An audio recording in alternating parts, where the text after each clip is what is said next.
الحمد لله وكفى وسلام على عباده الذين اصطفى أما بعد فأعوذ بالله من الشيطان الرجيم بسم الله الرحمن الرحيم قال الله سبحانه وتعالى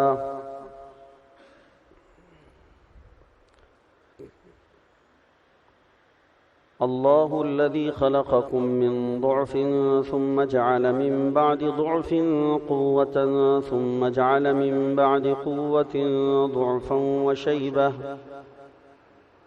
يخلق ما يشاء وهو العليم القدير. وعن عمرو بن ميمون الأودي رحمه الله مرسلا قال قال رسول الله صلى الله عليه وسلم لرجل وهو يعظه اغتنم خمسا قبل خمس شبابك قبل هرمك وصحتك قبل سقمك وغناك قبل فقرك وفراغك قبل شغلك وحياتك قبل موتك أو كما قال عليه الصلاة والسلام. رواه الترمذي.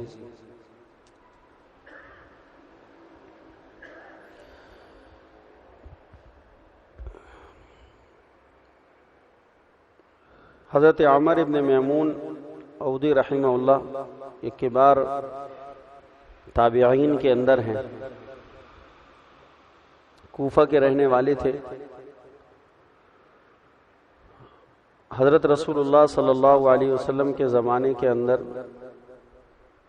اسلام لے آئے تھے، لیکن آپ علیہ الصلاۃ والسلام کی زندگی میں حضور سے ان کی ملاقات نہ ہو سکی. مسلمان تو حضور صلی اللہ علیہ وسلم کی حیات میں ہو گئے تھے، لیکن آپ علیہ الصلاۃ والسلام سے زندگی میں ان کی ملاقات نہ ہوئی. اس لیے بہرحال شرف صحابیت سے تو محروم ہو گئے، لیکن بڑے اور کبار تابعین میں ان کا شمار ہوتا ہے. کوفہ میں تھے، پہنچ نہ سکے.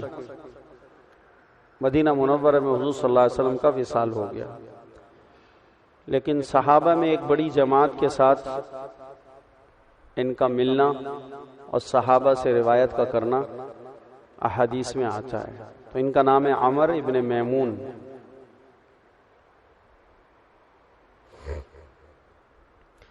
تو یہ روایت جو میں آپ حضرات کو سنا رہا ہوں کہ اللہ کے نبی نے فرمایا کہ 5 چیزوں کو 5 چیزوں سے پہلے غنیمت جانو. انہوں نے اس روایت کو نقل کیا ہے اور یہ روایت مرسل ہے. مرسل کا معنی میں آپ کو پہلے بتا چکا ہوں، پھر یاد دہانی کے لیے بتا دیتا ہوں. یہ حدیث کی ایک اصطلاح ہے، جیسے موقوف، صحیح، ضعیف، خبر واحد، حسن. یہ حدیث کی اصطلاحات ہیں. اس طرح ایک حدیث کی اصطلاح ہے مرسل. مرسل محدثین اور شارحین کی اصطلاح میں اس روایت کو کہا جاتا ہے کہ سند کے بالکل آخر سے کوئی راوی ساقط ہو، یعنی تابعی جو ہے وہ صحابی کا نام ذکر کیے بغیر براہ راست روایت کو حضور صلی اللہ علیہ وسلم سے نقل کرے.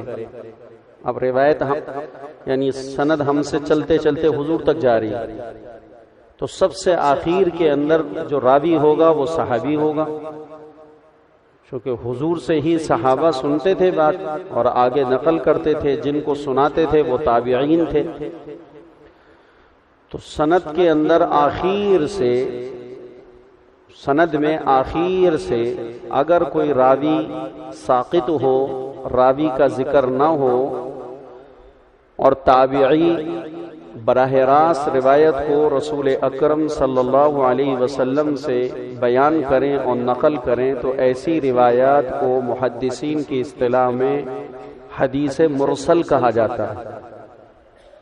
حدیث مرسل کہا جاتا ہے. یہ حدیث کی اصطلاح تعریف یاد رہے گی انشاءاللہ. میں پہلے بتا بھی چکا ہوں کہ تابعی صحابی کا نام ذکر کیے بغیر روایت کو نقل کر دیں. اور ایسی بہت ساری روایات موجود ہیں احادیث کے اندر، جیسے حضرت حسن بصری، یہ کبار اور اجلہ تابعین کے اندر گزرے، تو یہ بھی آپ صلی اللہ علیہ وسلم سے بہت سی روایت نقل کرتے ہیں اور اس میں صحابی کا نام ذکر نہیں کرتے، یعنی اس راوی کا جس سے انہوں نے سنا ہوتا ہے. اس کے پیچھے پھر ایک بحث ہے کہ ایسا کیوں کرتا ہے ایک راوی، تابعین نے ایسا کیوں کیا ہے. تو یہ آپ کے موضوع سے متعلق بات نہیں ہے، تو اس لیے آپ کے سامنے اس کو بیان کرنے کا فائدہ بھی نہیں. بس یہ یاد رکھیں کہ جب کسی روایت کے ساتھ یہ کہا جائے گا کہ یہ مرسل ہے تو معنی یہ ہوگا کہ سند میں آخر سے ایک راوی ساقط ہوگا. تو حضرت عمر ابن میمون جو تابعی ہیں اور کبار تابعین کے اندر ہیں، کوفہ میں رہتے تھے، کوفہ کے رہنے والے تھے. حضور کی زندگی میں اسلام تو لے آئے تھے، لیکن آپ علیہ السلام کے حیات میں مدینہ منورہ آنے کا شرف حاصل نہ ہو سکا اور حضور دنیا سے وصال فرما گئے. تو وہ کہتے ہیں کہ اللہ کے نبی صلی اللہ علیہ وسلم نے فرمایا، یعنی کسی صحابی نے جو روایت ان کو سنائی تھی تو انہوں نے اس روایت کے سناتے وقت حضور صلی اللہ علیہ وسلم کا جو انداز تکلم ہے اور جو موقع دعوت ہے اس کو بھی ذکر کرتے ہوئے یہ تک بتایا کہ آپ علیہ السلام نے یہ بات ایک نوجوان سے، ایک مرد سے کہی تھی اور آپ اس کو نصیحت فرما رہے تھے. تو یہ روایت ہے، قال رسول اللہ صلی اللہ علیہ وسلم لرجل وهو يعظه، کہ آپ صلی اللہ علیہ وسلم ایک آدمی کو نصیحت کر رہے تھے، یعنی اس کو دعوت دے رہے ہیں، اس کو سمجھا رہے ہیں اور آخرت کے ذہن سے کے لیے اس کو تیار کر رہے ہیں. ہو سکتا ہے کہ اس مسلمان کے اندر آپ علیہ الصلاۃ والسلام نے کچھ کوتاہی اور سستی دیکھی ہو سکتا ہے آپ صلی اللہ علیہ وسلم نے آخرت کے امور کے اندر ان کو کچھ غافل پایا ہو سکتا ہے کہ آپ علیہ الصلاۃ والسلام نے ان کو دنیا داری کے اندر مشغول دیکھا ہو، تو آپ علیہ الصلاۃ والسلام ان کو دعوت دے رہے ہیں. یعنی انفرادی دعوت بھی حضور صلی اللہ علیہ وسلم کی بڑی جامعیت اور کمال کے ساتھ، اور ایک ایک آدمی کا غم جناب رسول اللہ صلی اللہ علیہ وسلم کو ایسا ہوتا تھا کہ اجتماعی خطاب تو ہوتے تھے. مدینہ منورہ میں اجتماعی وعظ و نصیحت کی مجلسیں تو مسجد نبوی میں ہوتی تھی، صحابہ جمع رہتے تھے، لیکن بعض مرتبہ آپ علیہ الصلاۃ والسلام فردن ایک ایک آدمی کو بھی سمجھانے کے اندر اور ایک ایک آدمی سے بات کرنے میں اور ایک ایک آدمی کو پوری ذہنی طور پر تیار کرنے میں اللہ کے نبی ان سے بڑی فصاحت سے بات فرماتے تھے. تو اب ایک آدمی سے دیکھیں بات ہو رہی اور میں آپ کتنوں سے یہی بات کر رہا ہوں. تو جتنے ہزار اہم ہیں، 10,000 اہم ہیں، 10 لاکھ اہم ہیں، اسی طریقے سے ایک آدمی بھی اہم ہے. اہمیت کے اعتبار سے ایک اور لاکھ برابر ہے. اہمیت کے اعتبار سے ایک مسلمان اور لاکھ مسلمان برابر ہیں، ایک مسلمان اور 10 لاکھ مسلمان برابر ہیں. اہمیت کے اعتبار سے ایک مسلمان اور 10 کروڑ مسلمان برابر ہیں. اہمیت کے اعتبار سے ایک مسلمان اور 10 ارب مسلمان برابر ہیں. اہمیت کے اعتبار سے ایک مسلمان اور 10 خرب مسلمان برابر ہیں. ہر مسلمان کی اتنی اللہ کے ہاں اور اس کے نبی کے ہاں قدر و منزلت تھی. تو ایک آدمی سے آپ بات فرما رہے ہیں. اب راوی نقل کرتے ہیں، عمر ابن میمون رحمہ اللہ کو یہ بات کسی صحابی نے کہی، قال علیہ الصلوۃ والسلام رجل وهو يعظ، آپ صلی اللہ علیہ وسلم ایک آدمی سے بات فرما رہے ہیں، ایک مرد سے بات فرما رہے ہیں، اور آپ صلی اللہ علیہ وسلم اس کو نصیحت فرما رہے ہیں، اور نصیحت میں فرمائے اغتنم خمسا قبل خمس، دیکھو 5 چیزوں کے اور 5 حالتوں کے، 5 حالتوں کو غنیمت جانو، 5 حالتوں کے آنے سے پہلے 5 حالتوں کو غنیمت سمجھو، 5 حالتوں کے غنیمت، 5 حالتوں کو غنیمت جانو، 5 حالتوں کے آنے سے پہلے، اور لفظ اغتنم فرمایا اس کے لیے، جو اغتنام سے مال غنیمت کے معنی میں بولا جاتا ہے۔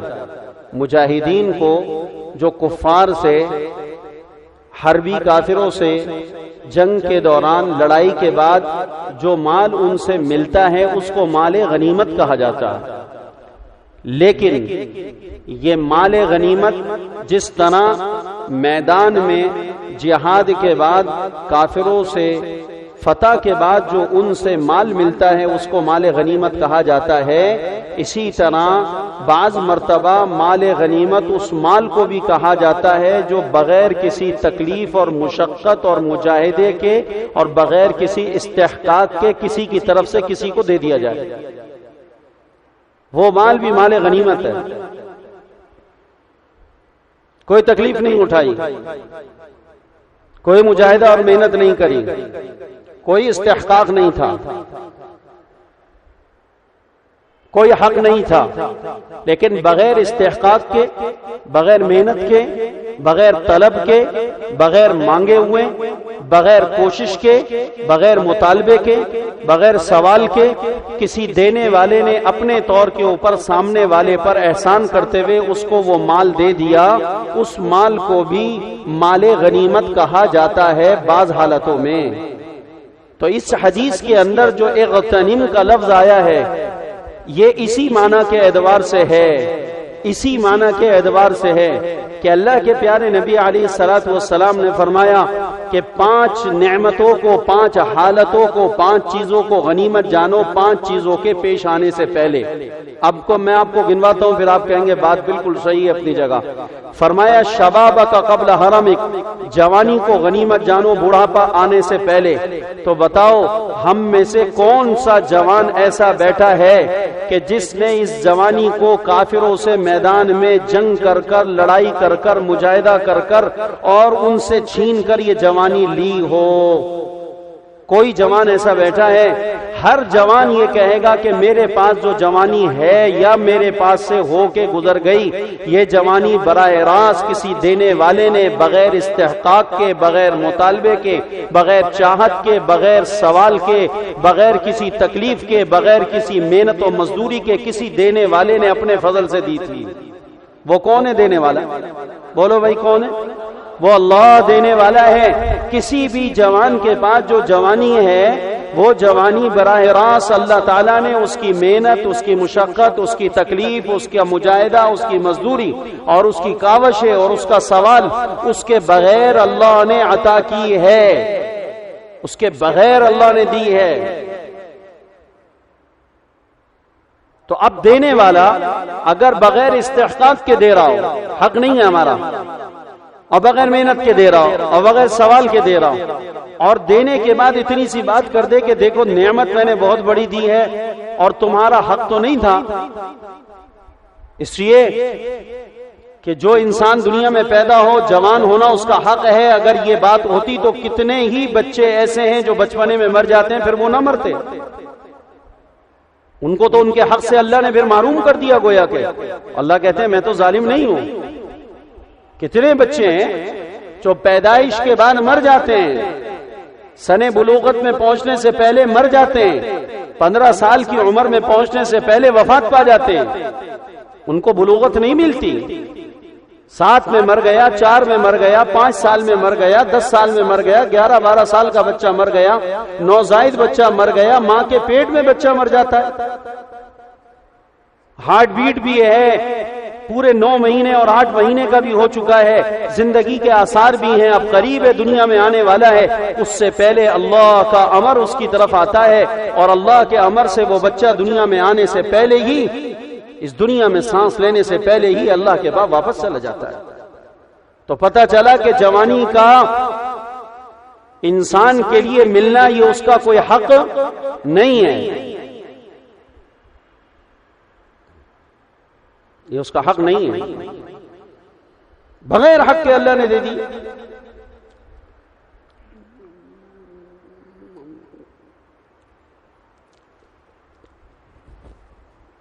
اچھا پھر بچپنے کے اندر کسی نے جوانی مانگی بھی نہیں ہوتی، چلو دنیا میں آ گیا تو کہیں کہ جی بڑی دعائیں کر رہا ہے یہ جوان ہونے کی، اور جوانی اللہ سے مانگ رہا ہے، اس لیے کہ شباب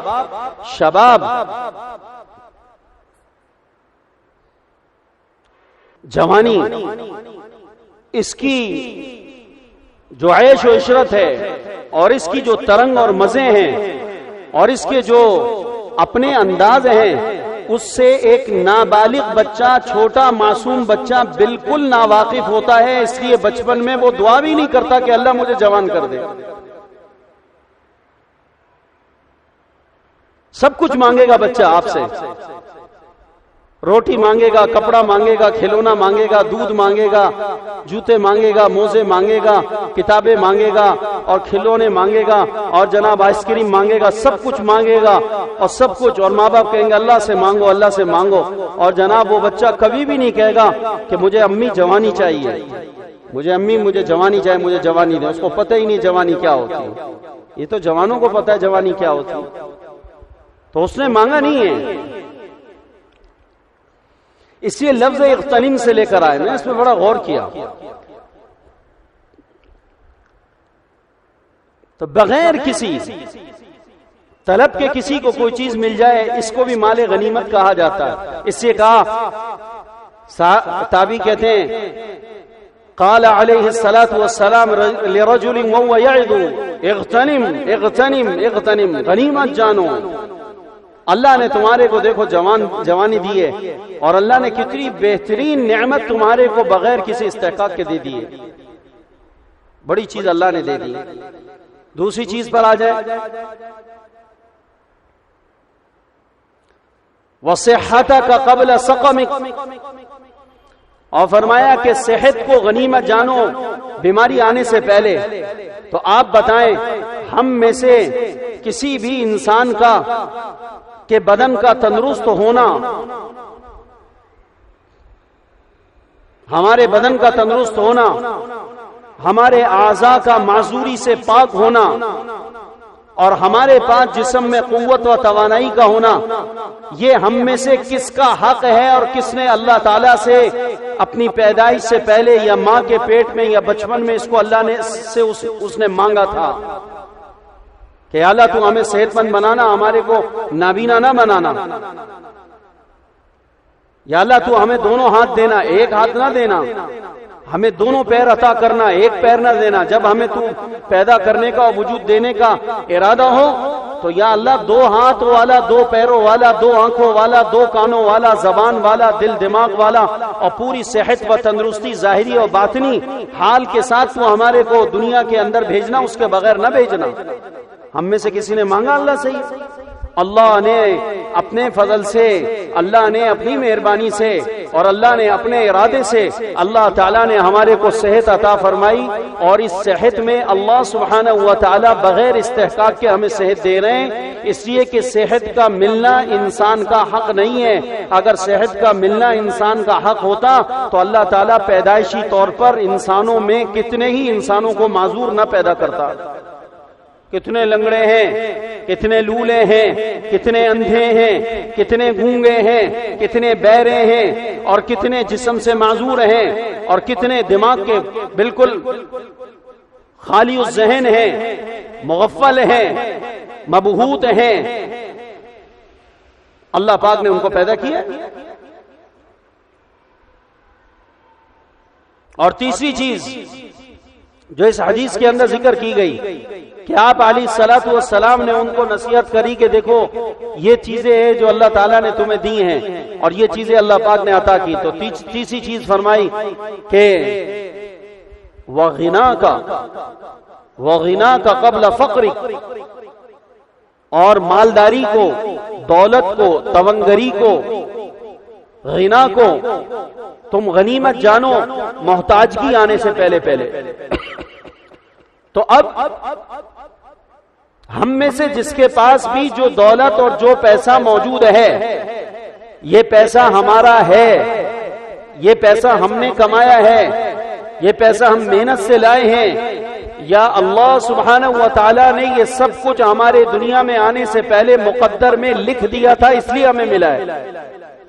بولو بھائی، اللہ نے مقدر میں لکھ دیا تھا، اس وجہ سے یہ ہمیں ملا ہے، وگرنہ محنت سے روزی نہیں ملا کرتی، قوت سے روزی نہیں ملا کرتی۔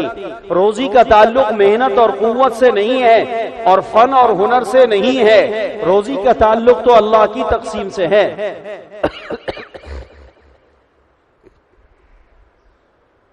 جس کے پاس بھی جو مال ہے، وہ مال اس نے محنت سے نہیں کمایا، اس کو مال محنت سے نہیں ملا، اللہ سبحانہ و تعالی نے اپنے فضل سے، اپنے ارادے سے اور اپنی تقسیم سے اللہ نے دیا ہے۔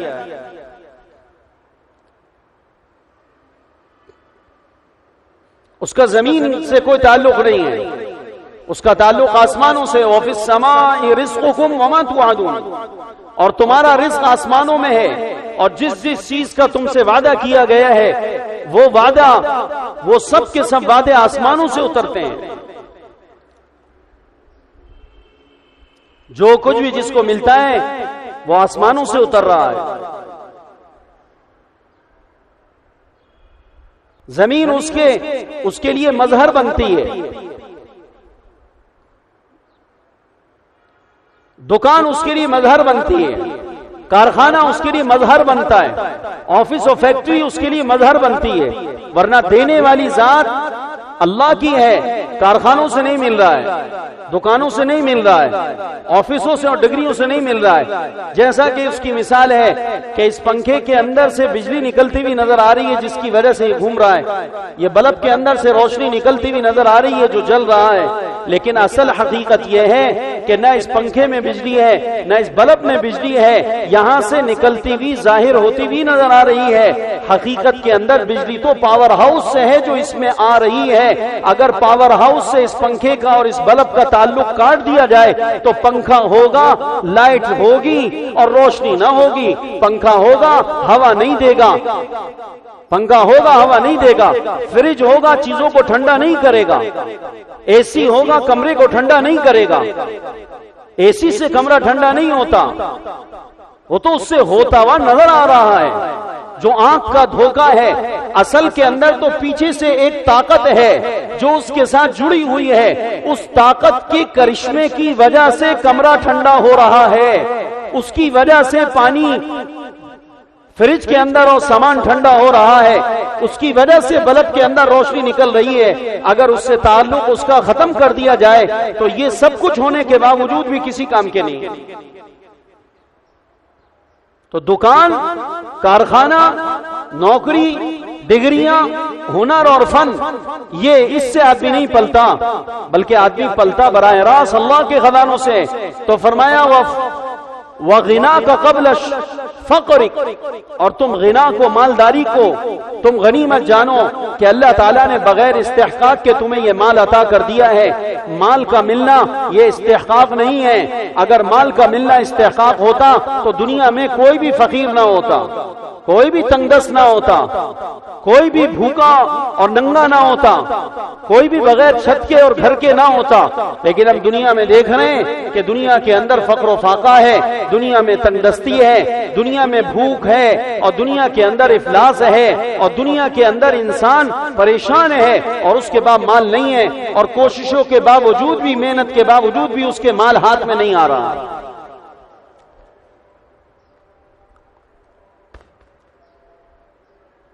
اس کے ہاتھ میں نہیں آ رہا ہے مال۔ تو مال یہ اللہ دیتے ہیں، اور یہ اللہ تعالیٰ جانتے ہیں کہ کس کو کتنا دینا ہے، یہ اللہ ہی کی تقسیم ہے بس۔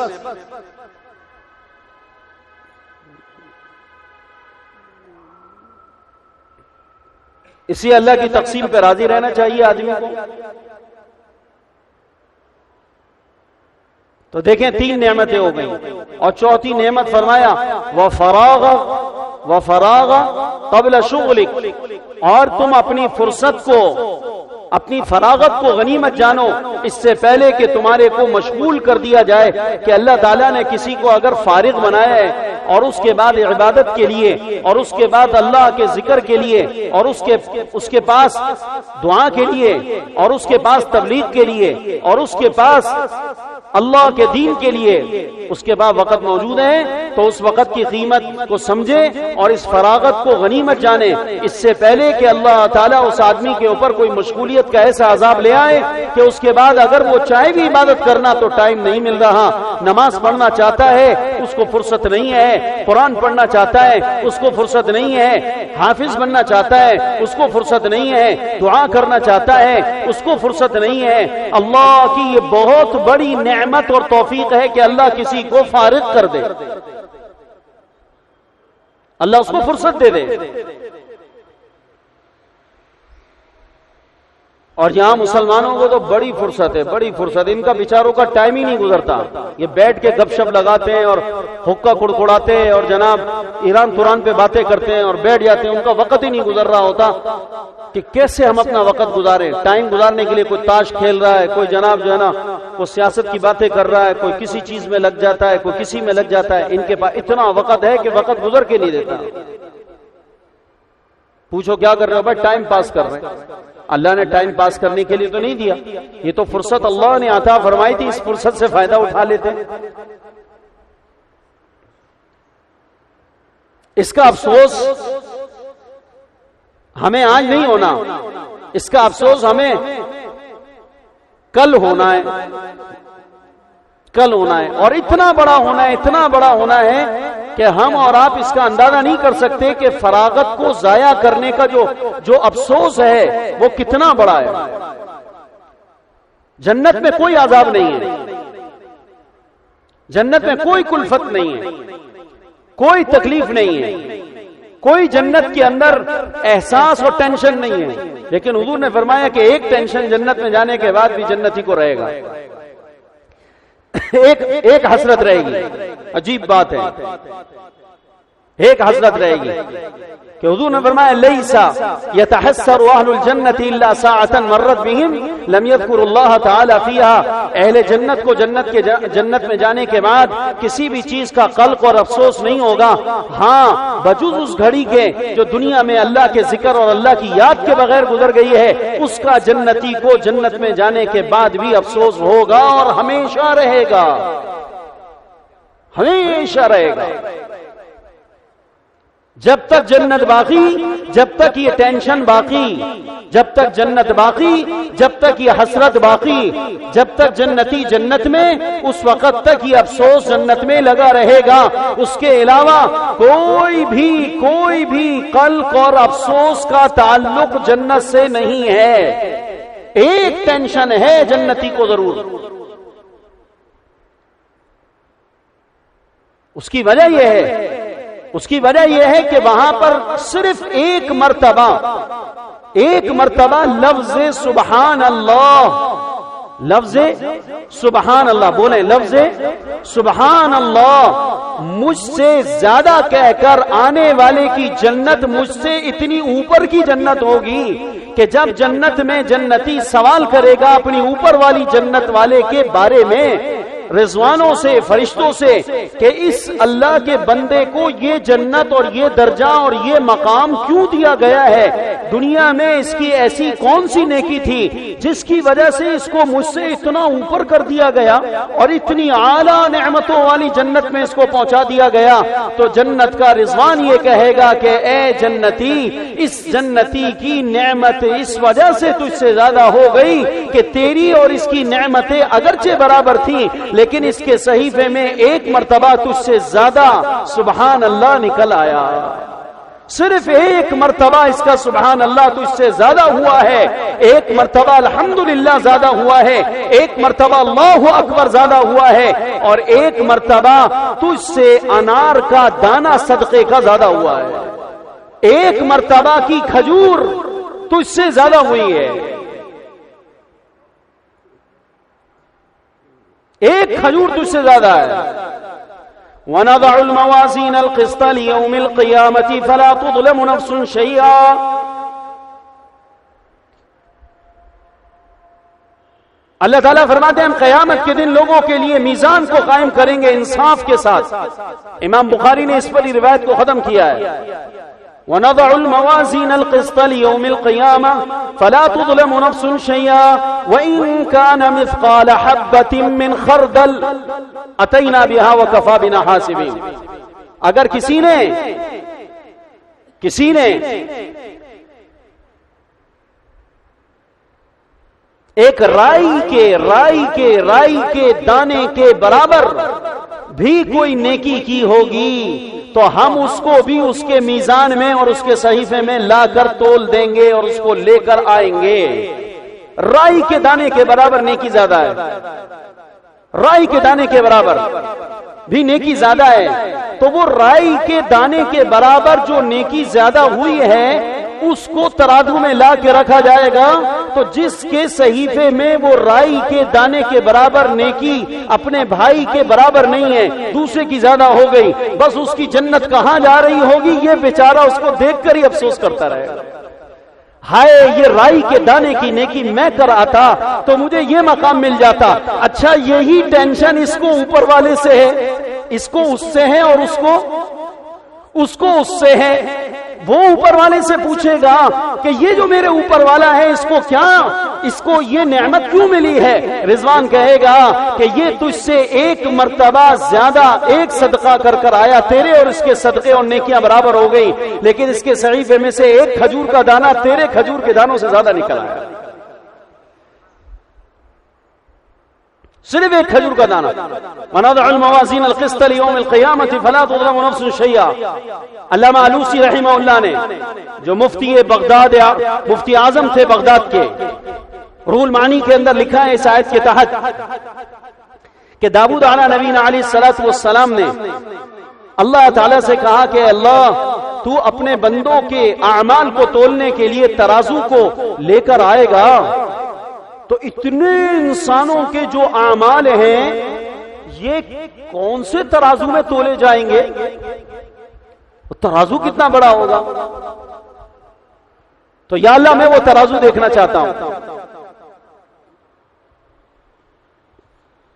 تو اللہ تعالیٰ نے حضرت داؤد علیہ نبینا علیہ الصلوۃ والسلام کی بینائی میں اتنی طاقت عطا فرمائی اور ان کے دل و دماغ کے اتنے اللہ نے دریچے کھول دیے اور ان کے سامنے وہ ترازو کیا گیا. جب انہوں نے وہ ترازو دیکھا تو اس کا ایک پلڑا نیکی والا اور اسی طریقے سے گناہ والا پلڑا, ایک پلڑا اس ترازو کا اتنا بڑا تھا کہ آسمان و زمین کی تمام وسعتوں کو اس ایک پلڑے نے اپنے سائے میں چھپا دیا تھا. اس سے وسیع ہو گیا. اس کی ایک پلیٹ, 2 پلیٹیں ہوتی ہیں ترازو میں, اس کی ایک پلیٹ جو تھی وہ آسمان و زمین کی وسعتوں سے بڑی تھی جو نیکی والا پلڑا تھا. تو داؤد علیہ نبینا علیہ الصلوۃ والسلام اللہ سے فریادی ہوئے کہ باری تعالی یہ اتنی بڑی نیکیوں کی پلیٹ اور یہ اتنا بڑا نیکیوں کا پلڑا, بھلا کون تیرا نیک بندہ ہوگا جو اس کو اپنی نیکیوں سے بھر سکتا ہے؟ یہ کوئی آسان کام ہے؟ اتنی بڑی پلیٹ کو کھانے سے بھرنا, گویا کہ اتنی بڑی پلیٹ ہے, ساری دنیا کا کھانا اور غذا اس میں ڈال دی جائے وہ نہیں بھرتا. اللہ آپ نے یہ جو ترازو اپنے بندوں کے لیے تولنے کے واسطے بنایا حسنات اور سیئات کے لیے,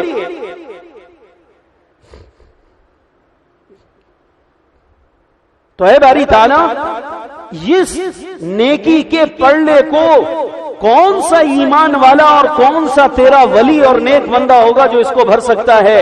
اللہ تعالیٰ کی طرف سے جواب آئے گا اور اللہ تعالیٰ نے ارشاد فرمایا یا داؤد اذا رضیت عبدی,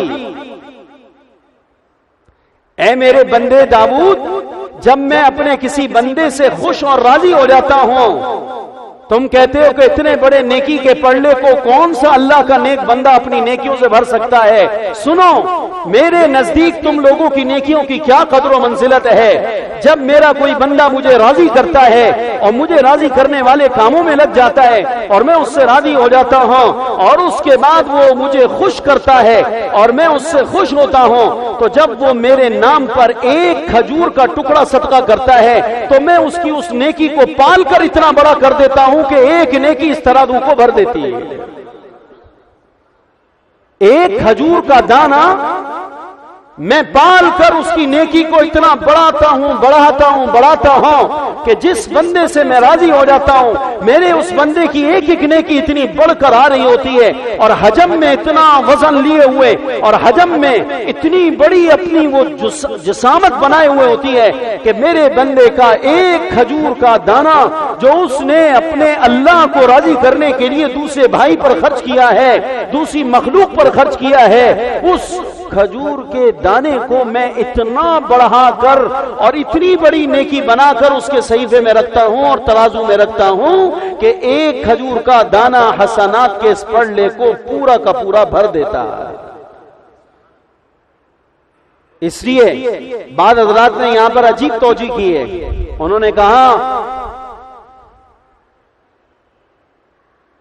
کہ ہر بندے کے لیے اللہ تعالیٰ الگ الگ ترازو قائم کرے گا، ان کا الگ، ان کا الگ، ان کا الگ، ان کا الگ، اور پھر یہی نہیں کہ ہر آدمی کا ترازو علیحدہ ہوگا، بلکہ دنیا میں جتنی نیکی کر کے آیا ہر نیکی کو تولنے کے لیے اسی کے لیے الگ ترازو ہوگا۔ ایک ایک نیکی اتنی بڑی کہ وہ ترازو کے ایک پلڑے کو بھر دے، ایسے ہی گناہ کا بھائی وہ حال ہے۔ اللہ ہماری حفاظت فرمائے۔ ہم اس کو چھوٹا سمجھ رہے ہوتے ہیں، وہ تو جب ترازو کے پلڑے میں رکھ کے تولا جائے گا نا تو تحسبونہ ہینا وہو عند اللہ عظیم۔ تم کسی مسلمان عورت پہ پاک دامن پہ تہمت لگاتے ہو اور سنی سنائی بات کو صرف آگے چلا دیتے ہو، تہمت نہیں لگائی ہے، تہمت لگانے والے تو منافق تھے، لیکن کچھ مسلمان اس کے اندر اس گفتگو میں شامل ہو گئے اور انہوں نے اس گفتگو کو آگے بڑھایا اور اس کو ہلکا جانا، تو اللہ تعالیٰ نے قرآن پاک کے اندر آیتیں اتاری، تحسبونہ ہینا وہو عند اللہ عظیم۔ تم اس گفتگو کو صرف آگے بڑھانا، اس کو تم معمولی بات سمجھ رہے ہو، لیکن اللہ کے ہاں یہ تہمت کسی مسلمان پاک دامن عورت پہ بہت بڑا گناہ ہے۔ ایک عورت ناٹی قد کی تھی، ازواج مطہرات میں سے کسی کے گھر میں آئی، مل کر چلی گئی، تو جب جا رہی تھی تو انہوں نے کہا یہ تو ٹھگنی ہے۔ کیا ہے؟ اب بھائی ٹھگنے کو تو ٹھگنا ہی کہا جائے گا نا، اور کیا کہا جائے گا، لیکن اس کے دل کو تکلیف پہنچانے والا جملہ ہے نا، دل آزاری ہوئی اس کی، لنگڑے کو لنگڑا کہہ دیا، دل آزاری ہو گئی، حالانکہ وہ لنگڑا ہے۔ ہمارے ایک بزرگ ناراض ہو گئے تھے، میں چائے پی رہا تھا، پتہ نہیں بیٹھے ہوئے ہوں گے مجلس میں تو سن لیں گے، میں چائے پی رہا تھا تو میں نے ان سے کہا بڑے میاں چائے پیو گے؟ ان کو غصہ آ گیا، ناراض ہو گئے، انہوں نے کہا بڑے میاں آپ نے میری توہین کی ہے، اپنے باپ کو کبھی بڑے میاں کہا ہے؟ میں نے کہا نہیں، اپنے ابا کو تو کبھی بڑے میاں نہیں کہا، پھر مجھے کیوں کہہ دیا؟ حالانکہ بزرگ تو بزرگ ہے، بڑے میاں تو بہت عزت کا لفظ ہے، لیکن دل دکھ گیا ان کا، معافی مانگی فوراً ہم نے، بھلا حضرت آئندہ نہیں کہوں گا، آپ کا نام نہیں پتا تھا مجھے، مجھ سے غلطی ہوئی کہ میں نے آپ کا نام نہیں پوچھا، آئندہ بڑی میاں نہیں کہوں گا آپ کو۔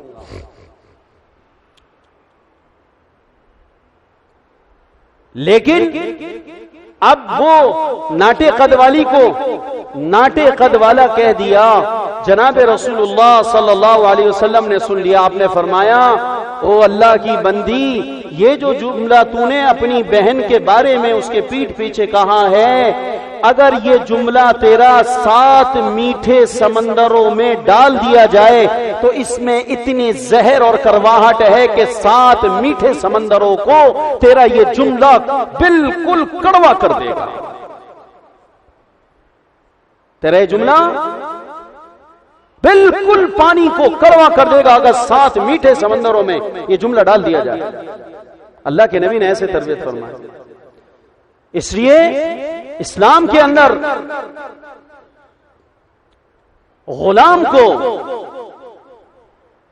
نوکر کو، گھر کی ماسی کو ماسی کہہ کر پکارنا جائز نہیں ہے، نوکر کو نوکر کہہ کے، ڈرائیور کو ڈرائیور کہہ کے پکارنا، مالی کو مالی کہہ کے بلانا، بھنگی کو بھنگی کہہ کے بلانا، اسلام نے مسلمانوں کو اس کی تعلیم نہیں دی ہے۔ اگرچہ اس کا پیشہ بھنگی گیری ہے، لیکن بھنگی کو بھنگی کہنا جائز نہیں ہے، بھنگی کو بھنگی کہنا جائز نہیں ہے۔ حسن ادب سکھایا ہے، حسن ادب سکھایا ہے کہ موسیٰ علی نبینا علیہ الصلوۃ والسلام کو اللہ نے خضر کی ملاقات کے لیے ایک سفر پر روانہ فرمایا، تو موسیٰ علیہ السلام نے اپنے خادم خاص کو اپنے ساتھ کر لیا، تو وہ خادم خاص جو حضرت کا خادم تھا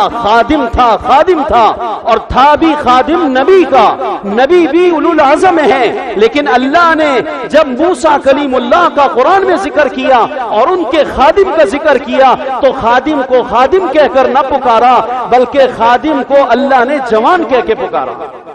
وَإِذْ قَالَ مُوسَى لِفَتَاهُ لَا أَبْرَحُ حَتَّى أَبْلُغَ مَجْمَعَ الْبَحْرَيْنِ أَوْ أَمْضِيَ حُقُبًا۔ اور جبکہ اے نبی جی وہ واقعہ یاد کریں، جبکہ موسیٰ علیہ السلام نے اپنے جوان کو کہا، وَإِذْ قَالَ مُوسَى لِفَتَاهُ، جبکہ موسیٰ علیہ السلام نے جوان سے کہا، حالانکہ یہاں پر فتح کی نسبت موسیٰ علیہ السلام کی طرف کی گئی ہے، اور جب فتح عربی میں جوان کو کہتے، لیکن جب اس کی نسبت کسی خاص شخصیت کی طرف ہو تو اس سے مراد خادم ہوا کرتا ہے، نوکر ہوا کرتا ہے۔ کون ہوا کرتا ہے؟ نوکر ہوا کرتا ہے، خادم ہوا کرتا ہے۔ لیکن اللہ نے یہاں پر ہمارے کو یہ ادب سکھایا ہے کہ اسلام کے اندر یہ حسن ادب ہے کہ تم اپنے نوکر کو بھی نوکر کہہ کے، ڈرائیور کو ڈرائیور کہہ کے، خانسامہ کو خانسامہ کہہ کے، باورچی کو باورچی کہہ کے نہ پکارو، اس لیے کہ اسلام حسن ادب سکھاتا ہے، دل آزاری کا درس نہیں دیتا ہے کہ تم اپنے کسی جملے کے ذریعے مسلمان کی حقارت اور کمی دل میں لاؤ۔ دیکھو تھا تو وہ خادم، لیکن اللہ نے جب اس خادم کا اپنے قرآن میں ذکر کیا تو اس کو جوان کہہ کے پکارا، جوان کا جوان۔ اور ہمارے ہاں بھی اردو والوں کے اندر اچھی اردو جو بولتے ہیں، ان کے ہاں مزدور کو جوانی کہا جاتا ہے، جوان کہہ کے پکارا جاتا ہے، بھائی جوان ادھر آنا، اڑتے آ جوان، اڑتے آ جوان، بھائی جوان ادھر آؤ، یہ سامان اٹھاؤ جوان۔ اب یہ بھی، اور نوکر ادھر آ، مزدور ادھر آ، یہ بھی ہے، واقعی مزدور ہے وہ، ہماری لیبر ہے، ہم اس کو تنخواہ دے رہے ہیں، لیکن مزدور کو مزدور کہہ کے پکارنا یہ حسن ادب نہیں ہے۔ مزدور کو کیا کہہ کے پکارو؟ وہ جوان ادھر آ، وہ جوان ادھر آ۔ ہمارے اساتذہ ہمیں طلبہ کو اور بچوں کو تعلیم دے دے تو ایسے کر کے پکارتے، او جوان ادھر آ، ہم مولوی صاحب ادھر آؤ۔ ارے بھائی ثانیہ کا طالب علم ہے، اولا کا طالب علم ہے، اور ابھی اس کو مولوی صاحب بننے میں کتنا ٹائم ہے، کتنا ٹائم ہے۔ حضرت مولانا عبداللہ صاحب شہید اسلام رحمۃ اللہ علیہ، اسلام آباد کے خطیب لال مسجد کے، ان کے بارے کے اندر مولانا عبدالعزیز صاحب نے کہا کہ ہمارے والد صاحب نے بچپن سے ہماری اتنی عزت اور احترام ہمارا کیا کہ ابھی ہم ثانیہ کے طالب علم تھے، اولا کے طالب علم تھے، لیکن ہم نے اپنے والد کو جب بھی دیکھا کہ ہمارے والد واجد جب بھی ہمیں پکارتے تھے تو ہمیں مولوی صاحب کہہ کے پکارتے تھے۔ وہ مولوی صاحب، مولوی عبدالعزیز ادھر آؤ، اولا کا طالب علم، اور اس کو باپ پکار رہا ہے، بیٹا ہے، لیکن نام لے کے نہیں پکار رہے۔ کہ بچپن سے ہمارے والد نے وہ احترام اور عزت کی ہے کہ اس احترام اور عزت کے نقوش ہمارے دل پر ایسے جا کر جمے ہیں کہ ہمارے دل سے خدا کی قسم ہمارے باپ کی محبت کو کوئی نہیں نکال سکتا۔ باپ تھا، اور ہمارے یہاں اتنا بے شرم بے غیرت کہیں کا ادھر آ، اور اس سے آگے کے جملے جو شاید مسجد میں کسی کو برا لگے، کوئی ذلیل کہہ کے پکارتا ہے، کوئی کمینہ کہہ کے پکارتا ہے، کوئی بدماش کہہ کے، اور گدھے ادھر آ، بیٹے کو کیا کہہ رہا ہے، اور کوئی تو کتا بھی بنا دیتا ہے۔ ہاں بھائیو، ہماری تربیت نہیں ہوئی ہے، ہم تربیت سے خالی لوگ ہیں، ہمارا قرآن سے جوڑ نہیں ہے۔ ہم مدرسے کے طلباء کو عزت کی نظر سے دیکھ رہے، وہاں مولانا عبداللہ صاحب رحمۃ اللہ علیہ اتنے سے طالب علم، اولا کے طالب علم، مولوی صاحب کا مدرسے میں حضرت جب بھی تشریف لاتے تھے تو طلباء کو جو ہے نا جب بھی تو بیٹا کہہ کے پکارتے تھے یا مولوی صاحب کہتے تھے۔ تو وَإِذْ قَالَ مُوسَىٰ لِفَتَاهُ لَا أَبْرَحُ حَتَّىٰ أَبْلُغَ مَجْمَعَ الْبَحْرَيْنِ وَأَمْضِيَ حُقُبًا، تو جوان کہہ کے پکارنا. اب یہ بات کہیں اور نکل گئی، کہاں سے نکلی اب مجھے بتاؤ، میں اصل موضوع سے کہیں اور چلا گیا. کیا بات چل رہی تھی؟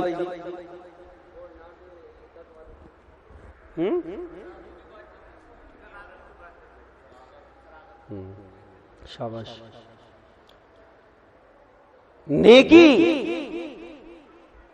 چھوٹی لیکن اللہ کہ ہاں قبول ہو گئی تو اتنا بڑا آسمان و زمین سے بڑا جو پڑا ہے وہ بھر جائے گا. گناہ ظاہر میں چھوٹا ہے لیکن اللہ کو ناراض کر گیا، وہ گناہ اتنی نحوست میں، اپنے حجم میں اور اپنے عذاب میں اتنا بڑا ہو جائے گا کہ اتنا بڑا پرلا جو ہے وہ ایک گناہ سے بھر جائے گا اور وہ ساری نیکیوں کو اڑا کر رکھ دے گا. ٹائم بڑی جلدی ختم ہو جاتا ہے، پتہ نہیں کیا چکر ہے. چلو بہرحال اس حدیث کا آخری جملہ لے لیتا ہوں، اس کے بعد پھر اس پہ بات تو کرنی ہے، میں تو کافی ساری چیزیں دیکھ کے آیا تھا. تو پانچواں جملہ جو ہے وہ کیا ہے؟ یہ تو شباب، جوانی کو غنیمت جانو بڑھاپے سے پہلے، صحت کو غنیمت جانو بیماری سے پہلے، غنا کو غنیمت جانو محتاجگی سے پہلے، اور فراغت کو غنیمت جانو مشغولیت سے پہلے، اور پانچویں چیز زندگی کو غنیمت جانو موت سے پہلے. اب بتاؤ یہ زندگی جو ہے یہ کس نے دی ہمیں؟ ہمارا حق تھا کہ ہمیں زندگی دی جائے؟ نہیں، اللہ قرآن میں احسان کر کے کہہ رہا ہے هل اتى على الانسان حين من الدهر لم يكن شيئا مذكورا انا خلقنا الانسان من نطفه امشاج نبتليه فجعلناه سميعا بصيرا انا هديناه السبيل اما شاكرا واما كفورا. ہے انسان، تجھ پر کتنا بڑا زمانہ ایسا گزرا ہے کہ تو کوئی قابل ذکر چیز نہ تھا. هل اتى على الانسان حين من الدهر لم يكن شيئا مذكورا انا خلقنا الانسان من نطفة امشاج. ہم نے انسان کو ملے جلے نطفے سے پیدا کیا ہے. ہم نے مرد اور عورت کے مرکب پانی سے انسان کو پیدا کیا ہے. ہم نے انسان کو پیدا کیا، اللہ تعالیٰ کہتے ہیں پیدا کر ہم نے اس کو سننے والا دیکھنے والا بنایا، ہم نے اس کو دونوں راہیں دکھائی ہیں. تو اللہ تعالیٰ کہتے ہیں یہ زندگی ہم نے دی ہے، اگر ہم تمہیں زندگی نہ دیتے تو تمہیں عدم سے وجود دینے والا ہمارے سوا کوئی نہیں تھا، ہم نے دیا ہے. تو دیکھیے میں پہلے جملے پر ہوں، اس حدیث کے اگلی باتیں انشاءاللہ اس حدیث پر اگلے جمعے زندگی رہی تو کریں گے. اغتنم، حضور نے فرمایا پانچ چیزوں سے پہلے کیا جانو؟ غنیمت جانو. لفظ اغتنم کی لغوی تحقیق کے اوپر میں آپ سے بات کر رہا ہوں کہ مال غنیمت اس کو بھی کہا جاتا ہے جو کسی کو بغیر استحقاق و بغیر طلب کے دے دیا جائے. تو یہ پانچوں چیزیں اللہ نے بغیر طلب، بغیر محنت، بغیر چاہت، اور جو ہے نا ہمارے استحقاق کے اللہ نے ہمیں عطا کری. کس نے عطا کری؟ اللہ تعالیٰ نے ہمیں عطا کری.